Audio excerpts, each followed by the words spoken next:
YouTube channel नोक्स 83 पे आज हम जानेंगे कक्षा 11वीं के इतिहास का चैप्टर 8 में से यानी कि अध्याय 8 संस्कृतियों का टकराव। संस्कृतियों के टकराव में हम आज देखेंगे कि औद्योगिक क्रांति क्या होता है, एस्ट्रोलैब क्या होता है, टुम्पी नाबा किसे कहते हैं, एज़टेक सभ्यता क्या होता है, माया सभ्यता क्या होता है तथा साथ ही साथ इंका सभ्यता आदि के बारे में भी पढ़ेंगे। आइए आपको क्रम से बताते हैं कि ये सारी चीज़ें होता क्या है। जैसे कि प्रथम हम जानेंगे औद्योगिक क्रांति। औद्योगिक क्रांति के संबंध में जानेंगे कि ब्रिटेन में 1780 के दशक और 1850 के दशक के बीच जो उद्योग और अर्थव्यवस्था का रूपांतरण हुआ उसे प्रथम औद्योगिक क्रांति के नाम से जाना जाता है। तो याद रखिएगा कि 1780 से लेकर के वहीं 1850 के दशक ब्रिटेन में जो उद्योग और अर्थव्यवस्था का रूपांतरण हुआ था उसे ही प्रथम औद्योगिक क्रांति के नाम से जाना जाता है। वहीं औद्योगिक क्रांति शब्द का प्रयोग किन किन लोगों ने किया है इसके संबंध में जानेंगे कि औद्योगिक क्रांति शब्द का प्रयोग यूरोपीय विद्वानों में, जैसे कि फ्रांस में जर्जिस मिशले और वहीं जर्मनी में फ्राइड्रिक एंजेल्स, इनके द्वारा किया गया था। याद रखिएगा, जर्जिस मिशले ये फ्रांस के थे और वहीं फ्राइड्रिक एंजेल्स ये थे जर्मनी के। वहीं औद्योगिक क्रांति के परिणाम में यदि देखें तो इस टाइम पे क्या क्या परिणाम हुए थे या क्या क्या हमें प्राप्त हुए थे इनके संबंध में, तो इस टाइम पे नई मशीनों और तकनीकों का विकास हुआ। याद रखिएगा, नई मशीनों और तकनीकों का विकास हुआ था। हस्तशिल्प और हथकरघा उद्योग की तुलना में भारी पैमाने पर माल के उत्पाद को संभव बनाया, यानी हाथों से जो कार्य करने वाले उद्योगों की उत्पादकता में वृद्धि हुई। वहीं भाप इंजन के आविष्कार से ब्रिटेन के उद्योग में एक नई क्रांति आ गई और जहाज़ों और रेलगाड़ियों द्वारा परिवहन की गति अधिक तेज हो गई। वहीं औद्योगिकीकरण की वजह से लोग समृद्ध होने लगे और उनके जीवन शैली में काफ़ी परिवर्तन आया। याद रखिएगा, औद्योगिकीकरण की ही वजह से लोग समृद्ध होने लगे और उनके जीवन शैली में काफ़ी परिवर्तन आया। वहीं महत्वपूर्ण तथ्य और कुछ के संबंध में जानेंगे, जैसे कि एस्ट्रोलैब होता क्या है इसके संबंध में जानते हैं। एस्ट्रोलैब वास्तव में आविष्कार किया गया था, किनके द्वारा किया गया था, क्यों किया गया था, इसको आपको विस्तार से बताते हैं। जैसे कि एस्ट्रोलैब का आविष्कार किया गया था जिसने नाविकों को समान दृष्टि से परे देखने में मदद की और उन्हें समुद्री खतरे से बचने में भी मदद की। टालेमी के भौगोलिक आविष्कार ने अक्षांशीय और अनुदैर्ध्य विस्तार के आधार पर स्थानों का पता लगाने में मदद की। याद रखिएगा, ये नाविकों के लिए था, दिशा वगैरह जानने में, दूर के खतरों को भांपने के लिए एस्ट्रोलैब का उपयोग किया था। वहीं टुम्पी नाबा है क्या, देखिएगा, दक्षिण अमेरिका के पूर्वी तट पर, याद रखिएगा, दक्षिण अमेरिका के पूर्वी तट पर ब्राज़ील नामक पेड़ों के जंगलों में बसे हुए गांव में रहने वाले लोग, इनको ही टुम्पी नाबा कहा जाता है। दक्षिण अमेरिका के पूर्वी तट पर ब्राज़ील नामक पेड़ों के जंगलों में बसे हुए गांव में रहने वाले लोगों को ही टुम्पी नाबा कहा जाता है। वहीं मध्य अमेरिका के कुछ सुसंगठित राज्य, इन राज्यों की विशेषताओं के संबंध में बताएंगे कि जो मध्य अमेरिका के कुछ कुछ सुसंगठित राज्य है, जो सही क्रम में हैं, सुव्यवस्थित है, इनके संबंध में जानेंगे। जैसे कि एज़टेक सभ्यता, ये सभ्यता है लेकिन इनका विशेषता आपको बता दे रहा हूँ कि इनमें क्या क्या खासियत रहा होगा। जैसे कि मैक्सिको की मध्यवर्ती घाटी में निवास ग्रामीण आधार, उस टाइम पे मैक्सिको की मध्यवर्ती घाटी में निवास लोगों का आधार ग्रामीण आधार था। वहीं श्रेणीबद्ध समाज यानी श्रेणीबद्ध समाज के रूप में थी। और इसी टाइम काल में काल यानी कि कुलीन वर्ग के स्कूल को काल में काल कहा जाता था। वहीं तपोकल्ली यानी अन्य बहुत सारी चीज़ें आती हैं इसके साथ में। वहीं देखें तो चिनाम्पा यानी सरकंडे की चटाइयों से बने कृत्रिम टापू को चंपाया कहा जाता है, चिनाम्पा कहा जाता है, सरकंडे की चटाइयों से बने कृत्रिम टापू को। वहीं माया सभ्यता के संबंध में कुछ विशेषताएं देखते हैं, उसके बाद इन सभी चीज़ों का विस्तार से अध्ययन करेंगे। जैसे उन्नतिशील खेती के तरीके आधार, यहाँ पे उन्नतिशील खेती के आधार पर बताया गया माया सभ्यता में कि मक्के की खेती अधिक होती थी यहाँ पे।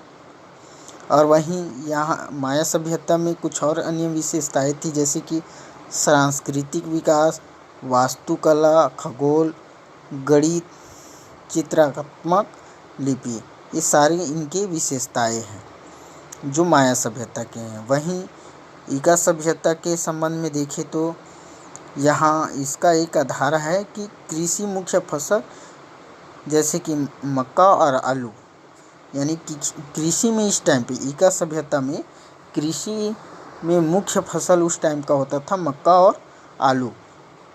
वही केंद्रीय साम्राज्य पिरामिडनुमा ढांचा, और इस वहाँ जो केंद्रीय साम्राज्य थी उसका आकार किस टाइप था कि पिरामिड नुमा ढांचा था। वहीं क्वेचुआ भाषा था, दक्ष भवन निर्माता थे, उस टाइम का भाषा का नाम था क्वेचुआ, याद रखिएगा। इंका सभ्यता के टाइम पे इनकी भाषा क्वेचुआ थे। वहीं अब इनको विस्तार से क्रमबद्ध जानेंगे। एज़टेक सभ्यता, इसके संबंध में जानेंगे। एज़टेक यानी 12वीं शताब्दी में उत्तर से मैक्सिको की केंद्रीय घाटी में चले गए थे। ध्यान दीजिएगा, एज़टेक यानी 12वीं शताब्दी में उत्तर से मैक्सिको की केंद्रीय घाटी में चले गए थे। एज़टेक समाज यानी पदानुक्रमित था, नोबेलिटी में पुजारी और अन्य उस सामाजिक समूह शामिल थे। वहीं एज़टेक ने लेक रीड मैक्सिको, चिनम्पस यानी कृत्रिम द्वीप होता है, चिनम्पस बनाए, जिसमें विशाल ईख यानी आप तो जानते हो ईख के ई जैसे हम लोग पढ़ते हैं ना, ईख यानी होता है गन्ने वगैरह का, जो गन्ने की एक प्रकार से पदार्थ बोल सकते हो या अपशिष्ट पदार्थ गन्ने वाला, या गन्ना ही बोल सकते हो आप। मटके बुनाई और मिट्टी और पौधे के साथ कवर किए गए थे, याद रखिएगा। ईख मटके और मिट्टी पौधों के साथ कवर किए गए थे। उन्होंने मकई, सेम, स्क्वैश, कद्दू, मैनियोक, रूट और आलू की खेती की भूमि पर व्यक्तियों का नहीं बल्कि कुलों का स्वामित्व था, यानी कि किसी विशेष प्रकार के कुल के लोगों का ही उसमें स्वामित्व था, यानी उनका ही अधिकार था। वहीं किसानों ने कुलीनता के स्वामित्व वाली भूमि में काम किया। एज़टेक ने सुनिश्चित किया कि सभी बच्चे स्कूल जाएं। एज़टेक ने एक बहुत विशाल साम्राज्य की स्थापना की जो 2 लाख वर्ग किलोमीटर के क्षेत्र में फैला था। याद रखिएगा, एज़टेक ने एक बहुत ही सुंदर और विशाल साम्राज्य की स्थापना की थी जो 2 लाख वर्ग किलोमीटर के क्षेत्र में फैला था। वहीं एज़टेक शासकों ने सर्वोच्च शक्तियों का आनंद लिया। एज़टेक महिलाओं को समाज में विशेष दर्जा दिया गया था। वहीं हम जानेंगे कि चिंपा क्या है। चिंपा की भी कुछ विशेषताएं जानेंगे, जैसे कि हमने पहले ही बताया था चिंपा किसे कहते हैं, सरकंडे की वस्तु से बनी हुई टापू वगैरह के संबंध में बताए थे, तो उसको आप भी ध्यान से समझते हैं। चिंपा यानी सरकंडे की बहुत बड़ी चटाई बुनकर और उन्हें मिट्टी तथा ये तथा है पत्तों से ढककर, ये ढककर है, ढककर मैक्सिको झील में कृत्रिम टापू बनाए गए। याद रखना, मैक्सिको झील में कृत्रिम टापू बनाए गए, इसे ही चिनाम्पा कहा गया। और वहीं इका सभ्यता के संबंध में जानेंगे। इका सभ्यता है क्या और कैसे शुरुआत हुआ। 12वीं शताब्दी में पहले इका यानी मैनको कैंपैक ने कुज्को में अपनी राजधानी स्थापित की। इक्का यानी मैनको, यानी मैनको ने क्या किया, कैंपैक ने कुज्को में अपनी राजधानी स्थापित की। इका समाज कई वर्गों में विभाजित था। ऊपरी 2 वर्गों ने विशेष सुविधाओं का आनंद लिया। इस सभ्यता में या इस समाज में कई वर्ग थे, जिसमें से केवल 2 वर्गों ने बहुत ही सुविधाओं का आनंद लिया था, जबकि दास जो थे न्यूनतम स्तर पर खड़ा था और बुरी तरह से व्यवहार किया गया था, यानी कि दासों पर अत्यधिक बुरी तरह का व्यवहार करते थे। वहीं का समाज में महिलाओं को सम्मान दिया जाता था। याद रखें, दासों को कम सम्मान दिया जाता था, लेकिन महिलाओं को अधिक सम्मान दिया जाता था। वहीं का समाज ने शिक्षा पर विशेष जोर दिया। इका समाज में पुरुषों को सैन्य और पुरोहित प्रशिक्षण दिया गया था। इका लोगों को एक ईमानदार और पवित्र जीवन शैली जीने के लिए प्रेरित किया था। याद रखिएगा, ये इका संबंधित पूरा जानकारी आपको मुहैया करा दे। और वहीं माया सभ्यता के कुछ चीज़ों को और बता देते हैं। जैसे माया सभ्यता एक महत्वपूर्ण मैक्सिकन सभ्यता थी जो 1500 ईसा पूर्व में अस्तित्व में आई थी। याद रखिएगा, 1500 ईसा पूर्व में अपने अस्तित्व में आया था। ये माया सभ्यता में 300 से लेकर 900 स्क्वायर फुट के इस शब्द का उच्चारण नहीं हो रहा है, तो मैं आपको बता देता हूँ। माया सभ्यता यानी 300 से लेकर के 900 स्क्वायर फुट के बीच की अवधि के दौरान अपने चरम पर पहुंची। वहीं माया सभ्यता के महत्वपूर्ण केंद्र मैक्सिको, होंडुरास, अल सल्वाडोर और ग्वाटेमाला थे।